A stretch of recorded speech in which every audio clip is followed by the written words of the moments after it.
Oh, hi. Dwight Bain here. I'm just reviewing some information I'm going to share with a couple in a few minutes to help them understand the escalator of a marriage process. You see, here's how it works. Marriages move. You know, as a counselor for over 25 years, a family law mediator, and somebody who writes on this and is really passionate about helping you have a better quality of life, I want you to know your marriage is moving. If you're in a relationship, it's moving. And so if you can think, we're going to build everything in this kind of illustration I'm going to share with you. We're going to build everything off the idea of an escalator. It's constantly moving, and that's what's happening to your marriage relationship. So I want you to think of each step of this escalator literally like a different phase of your marriage. So here we go. Up at the top is oneness. Oneness. You see, the oneness stage is where everything's working. I mean, this is why people get married. It's exciting. They're close physically, they're close spiritually, and they're close emotionally. Their sex life is great. They're on the same page with their core values. They communicate about everything.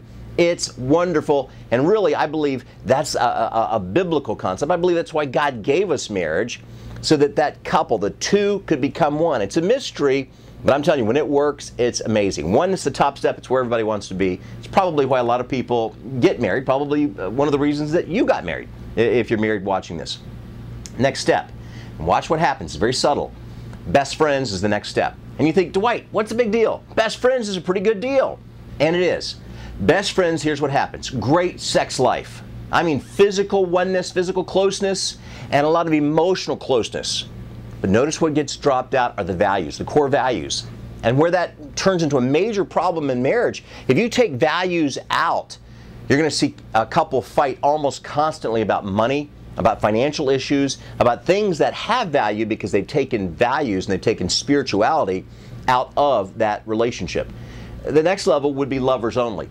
And the next step on this escalator, remember, it's always slowly moving down. The next step, lovers, great sex life, good chemistry, a lot of physical intimacy. I mean, it's exciting, it's flirty, it's fun. But notice they've taken out the communication. They've taken out those core values. They've taken out spirituality. They've taken out the idea of being able to communicate heart to heart. They've got body to body down, but not heart to heart. And it leads to the next level, which is probably, to me, one of the saddest, but it's only halfway down the escalator. And it's companions. You see, companionship's not bad, but companionship on this illustration, for our purposes that I've seen in counseling literally thousands of couples, when people are companions, they give up their sex life. They give up intimacy. They give up communicating with each other. They give up sharing faith. They give up all the things that I believe that we're designed to have to join and be close in a marriage relationship. But at the companion level, they like each other. They sit down, you know, you've got your TV remote control, I've got my TV remote control. But where's the love? To quote the line from the old song, where's the love? Well, that's only halfway. Remember, this level isn't bad, but now things are going to change. The next step goes into the level where they've gone from companions to strangers. Now, what's the difference? They just don't see each other. Companions are together. Strangers don't see each other. They're not around each other. Maybe one's busy with kids, one's busy with work. Maybe they both have their different jobs or different activities. But now they don't see each other. And because they don't see each other, now the gap is widening. They may see each other on a holiday. They may go off for their anniversary. But there's a big gap growing in that marriage relationship. It leads to the next step. The next step is enemies. And there's two kinds of enemies. There's an active enemy. They yell, they cuss, they maybe are physically violent. I mean, it's aggressive, it's ugly. But it's not that common. But what I've seen that is common is somebody who's a passive enemy. They're an individual, they use sarcasm. They argue about everything. Everything's a power struggle. It's manipulation, it's control. It's trying to dominate that person, trying to take advantage. I mean, everything is about having to win. Everything's a contest. And so what happens is it's a continual pounding, continual criticism, continual attacking, and then you know what happens? When you have passive enemies, then you go into a situation where one of two things occurs. The most likely, and matter of fact, it's the next step, where it goes into apathy, where people just kind of give up. And the apathy level, people may stay married. They stay married for their kids. They stay married maybe because of their religious faith, their belief system. Maybe they just stay married because of money. But I know this, they're apathetic. They're just numb inside. Their heart has been pounded so many times, they've given up on the idea of ever being close in that marriage.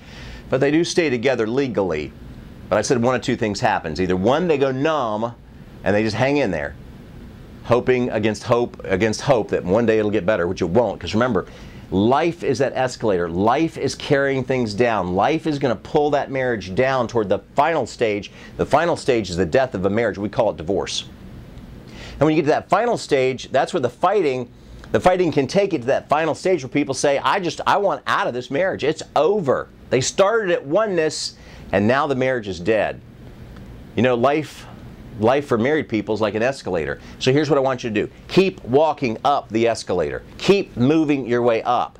Keep working on your relationship. That's why at LifeWorks, we spend so much time creating resources to help you. Resources to make a positive difference, to make life work better for you. You know, visit our website, lifeworksgroup.org. We have over 150 different positive resources to help your marriage or relationships, to help you with stronger emotions, life coaching things, to help you on your job, to have a better quality of life. But I know this, if you don't take positive action, the escalator of marriage will one day, your marriage will move from oneness to where it's over. And that doesn't have to happen. Check out our website, take positive action, keep moving forward to have the best marriage possible. That's my wish for you. You keep walking in the right direction. You'll get there.